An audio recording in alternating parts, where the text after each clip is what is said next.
Jestem z powrotem w Namibii. Piękny namibijski szuterek. Dzisiaj nocleg nieopodal wioski ludzi San, tak zwanych Bushmenów, słynnych mieszkańców Kalahari. Hello!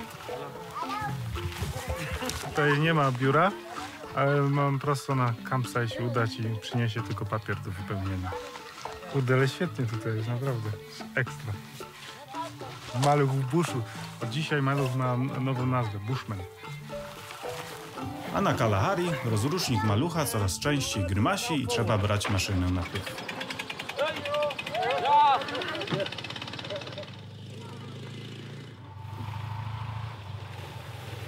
To jest dopiero wielki baobab. O kurde.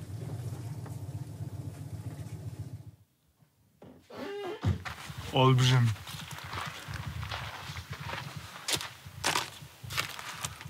Kurde.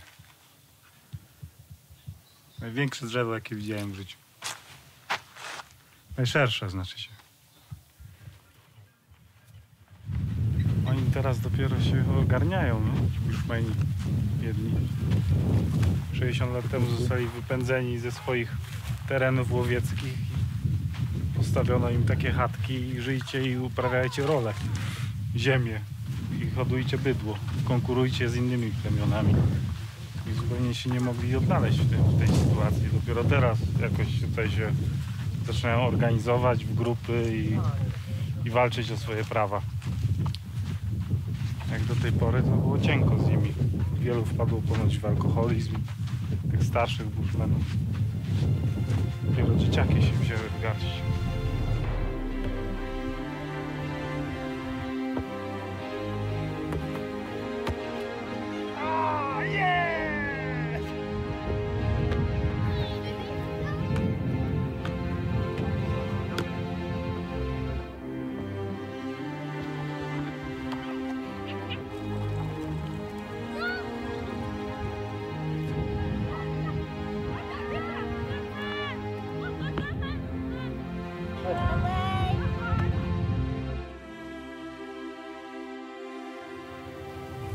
Nocleg w buszu, przy baobabie, przy bushmeńskiej wiosce bezsennej. W Namibii są dopiero niesamowite szutry. Są tak gładziutkie, że jedzie się tak jak po asfalcie prawie. Jadę 70 na godzinę i nie czuję się, jakbym był na szutrze. No niesamowicie się jedzie. Myślę, że fani rajdów szutrowych mieliby tutaj sporą frajdę. No mi teraz zakurzyli, no. Ja pierdzielę. Nic nie widzę. Następny. Jakieś rządowe samochody. Zielone rejestracje. Biało już mam w samochodzie.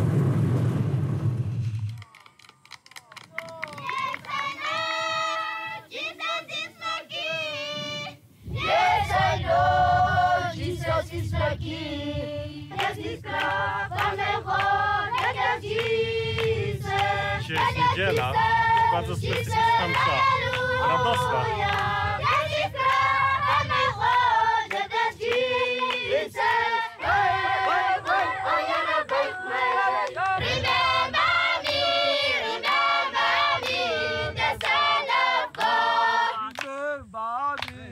Amen. Glory. What's your name? Steven. Steven. Yes. Steven się zabiera ze mną. How far? I think it's 15 Okay. kilometers. 15 km. Steven tutaj złapał malucha i jedziemy razem. Okay, jump in.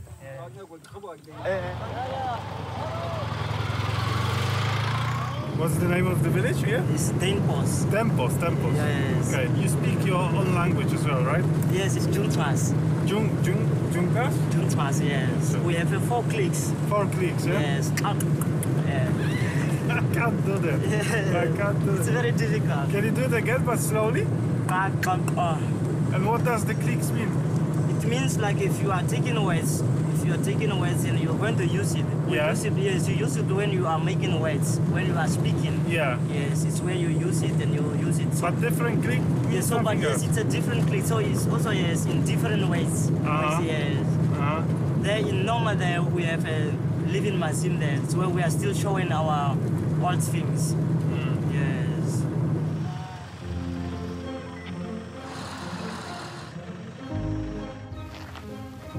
Maluch w buszu. Czasem się udaje tylko raz zakręcić silnikiem, później odpala.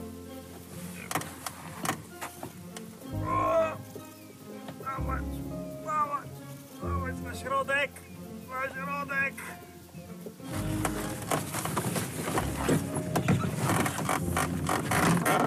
Może odpali?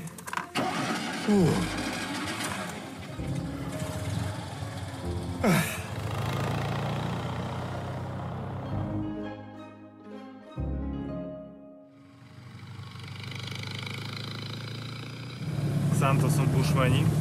Wiele tradycji przetrwało, między innymi dzięki właśnie takim living muzeum.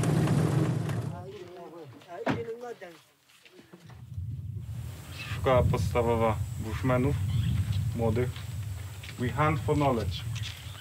Nie polują już na springboki, tylko na wiedzę.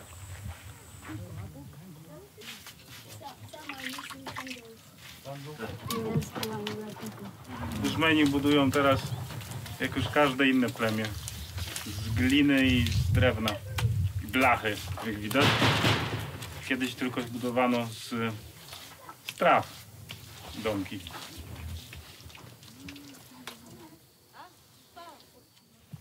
So the area fence belongs like this square to one family.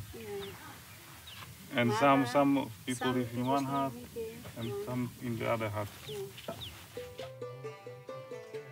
Dzisiaj bushmeni żyją zupełnie inaczej niż ich przodkowie pół wieku temu. Pamiętają jednak o swoich tradycjach i umiejętnościach przeżycia w buszu, które przekazują z pokolenia na pokolenie. Z ogromną pasją dzielą się nimi również z przyjezdnymi z dalekich krain.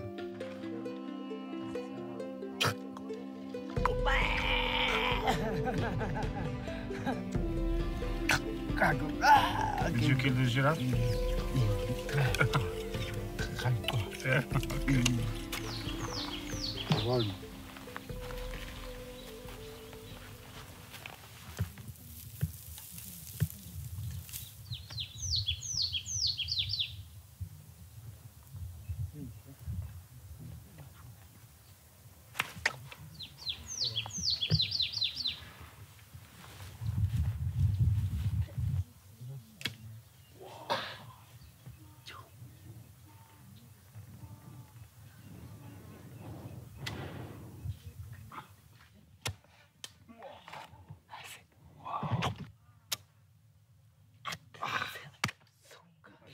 Za wysoko strzeliłem, kurczę. On ukatrupił zwierzynę, a niestety moja uciekła.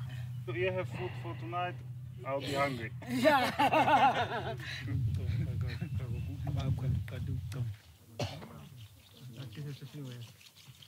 Ciekawe było to doświadczenie z tymi współczesnymi bushmenami. Fajne było to udawane polowanie. Co prawda nie zdałem egzaminu. Żyrafy chyba bym nie upolował. Żony bym nie znalazł tutaj.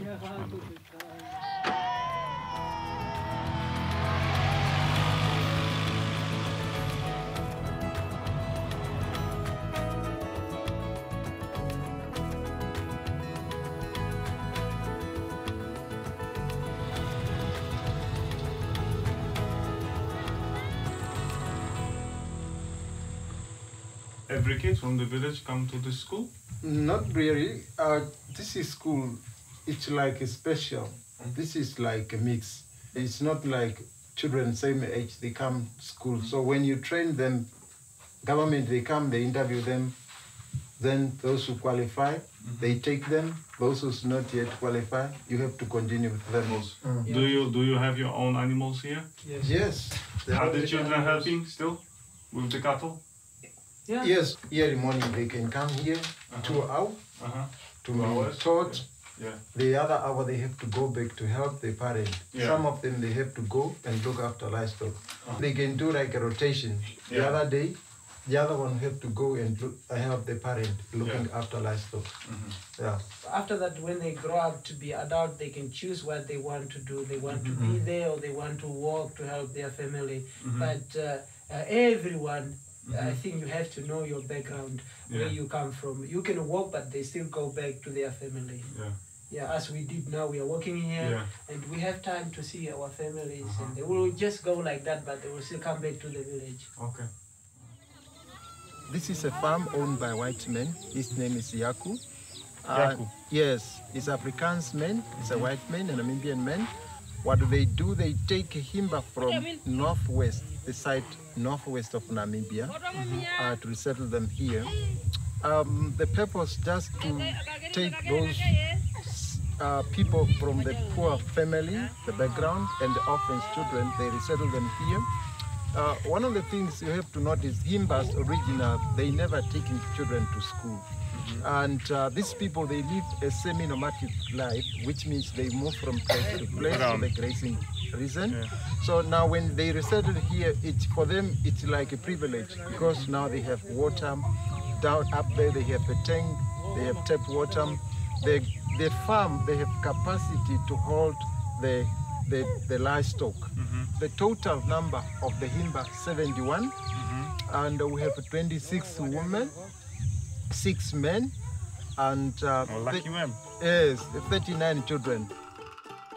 Himba słyną z wyglądu swoich kobiet o charakterystycznie pokrytych skórach czerwoną ochrą wymieszaną z aromatycznymi olejkami. Włosy i ich wygląd mówią o statusie kobiety. Pokryte ochrą warkocze, często przedłużone sierścią zwierząt hodowlanych, ułożone do tyłu oznaczają, że kobieta jest do wzięcia. Ułożone do przodu i zakrywające twarz przeciwnie. Kobieta nie jest gotowa do zamążpójścia. Skórzana korona oznacza, że kobieta jest mężatką. Ciekawa mieszanka jest tutaj w tej wiosce. Rzeczy tradycyjnych z nowoczesnymi, bo te Himby, jak tutaj przyszliśmy, szybko się przebrały. No, część była już ubrana, część nie była, właśnie w dżinsach była jednak dziewczyna. Szybko wskoczyła do chaty i się przebrała swój tradycyjny strój. Także fajne miejsce. Cieszę się, że tu przyjechałem. Zobaczyć taką wioskę, trochę inną niż gdzieś tam tradycyjne wioski Himbów daleko na północy.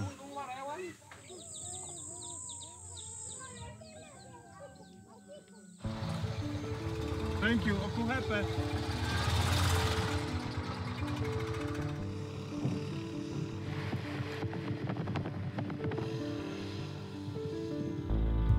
Wow!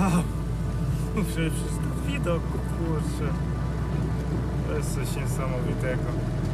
Warto było tutaj jechać te 3 miesiące. Coś niesamowitego. Widok marzenia. O kurde, ja pierdzielę!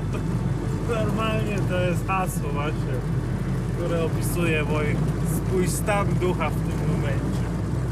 To jest tak, jak było skakanie na tym swingu z mostu. Jadąc tu maluchem, to jest po prostu... O kurde, ja pierdzielę! Nawet kręgosłup mnie przestał boleć. I właśnie rzeka.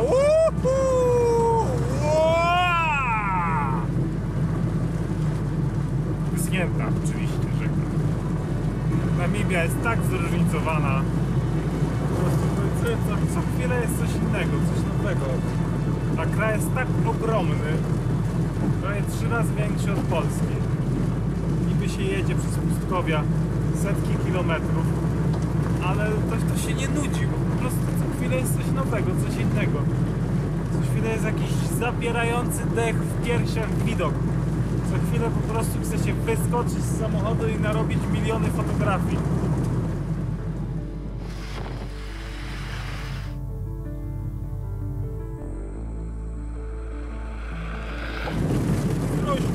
Zaraz będę gonił strusia pędzi wiatra, ja pierdzielę. Dawaj maluch. Wow, cała ich tu jest rodzina. No.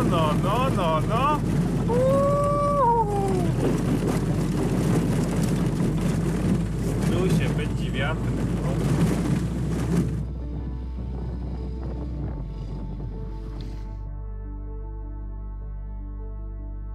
no to zaczyna się ostatni etap mojej podróży.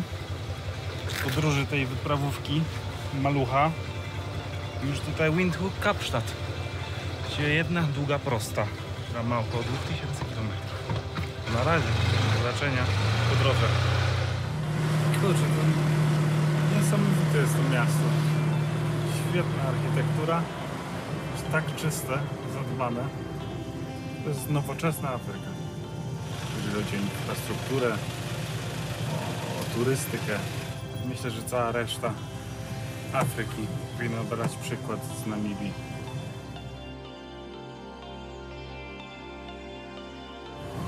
Tak to jest, kurde, z szukaniem zawsze miejsca na spanie na dziko. No kurde, trzeba Malucha przetestować offroadowo.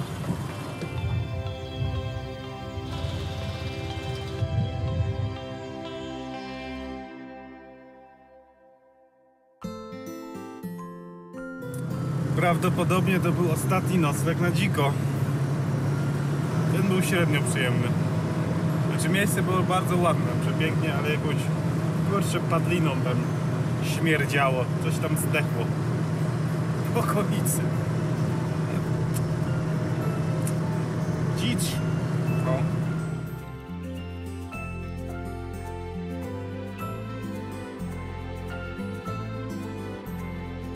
Zgubiłem rekord wyprawy, przejechałem 380, prawie 7 km na jednym paku. I jeszcze facet nie przelał. You are the best, you know? You didn't overfill. First time in Africa. Congratulations. Well done. No seriously, everyone overfills. Everyone. Okay. Except you. Thank you.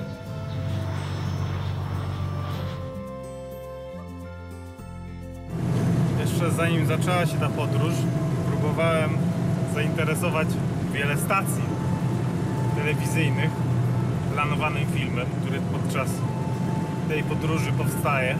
Zapadła mi w pamięci jedna wizyta w bardzo dużej ogólnopolskiej telewizji. Tam odbyłem rozmowę, bardzo uroczą zresztą, panią. No, zaproponowała, że takie super fajne blondyny, takie, które jeżdżą na wakacje do Dubaju i to one miałyby jechać tym Maluchem i to by miało być takie chwytające dla widza, że to dwie blondyny z Dubaju pokonują tą trasę właśnie w Maluchu. Cześć! Jestem Arkadia, to jest Litka. Jedziemy sobie do Dubaju. Powiedziano nam, żeby jechać prosto w tym kierunku. Jedziemy 3 miesiące. Myślę, że ten Dubaj niedługo już będzie. Nie, Litka? Film robimy do telewizji. No dobra. Myślę, że wypełniłem już to, co telewizja zamawiała. Teraz mój film w 100% się dobrze sprzeda. No i wszyscy będą zadowoleni. Łącznie tutaj z moją towarzyszką podróży, Litką. Nie, Litka?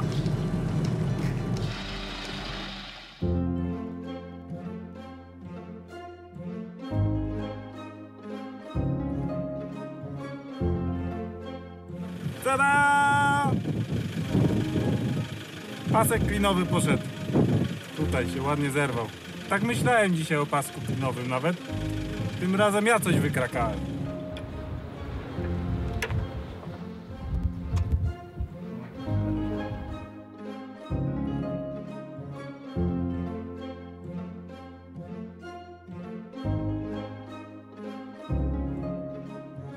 Po prawej stronie tam biegnie kanion, Fish River Canyon.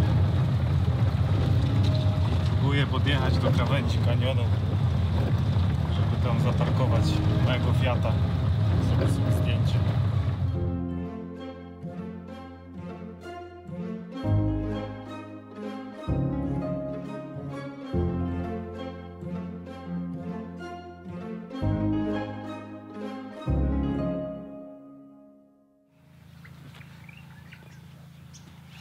Litka powiedziała, że nie wypełniłem męskiego obowiązku zeszłej nocy. Mówię, że zostaje i łapie jakiegoś takiego porządnego kampera do Dubaju. Myślała, że ja dzisiaj powiedziałem w nocy, że my nie jedziemy do Dubaju, tylko do Kapsztadu i w ogóle już była afera.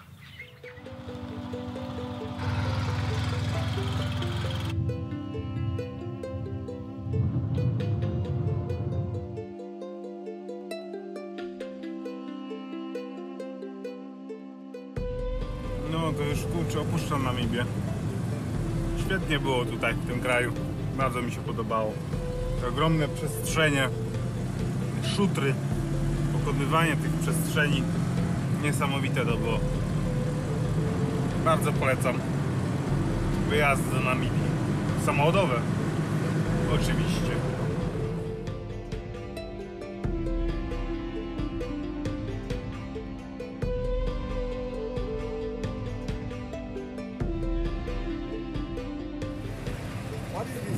Fiat.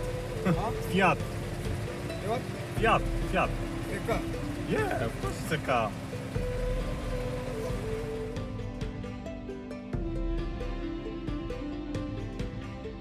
Haha, opuściłem właśnie Namibię. Ostatni kraj, maluch przed nami, ostatni kraj, RPA.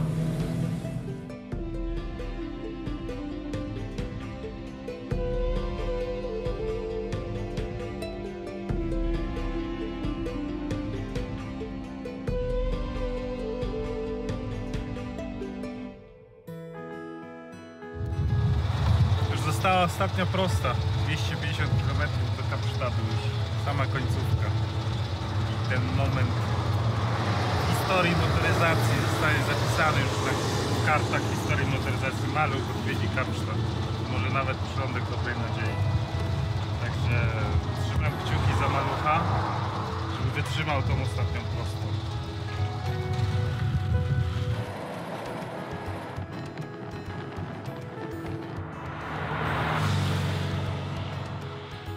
Maluch poszedł 105 na godzinę po 16 000 kilometrów, po drogach afrykańskich, ciężkich, w ogóle 105 na godzinę, naprawdę super wynik.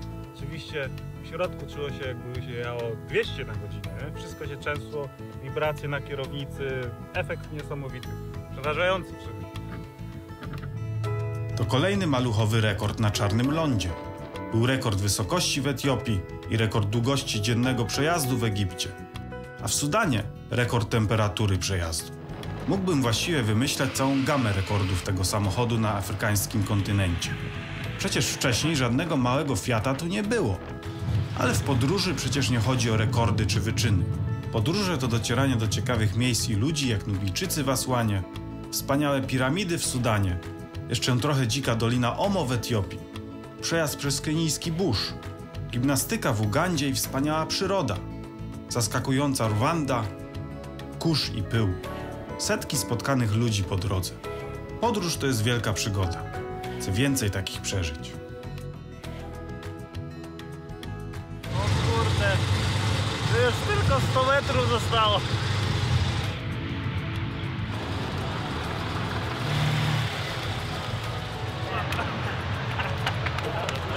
Jest, kurde, udało się. Operator, chodź. Dzięki, kurde.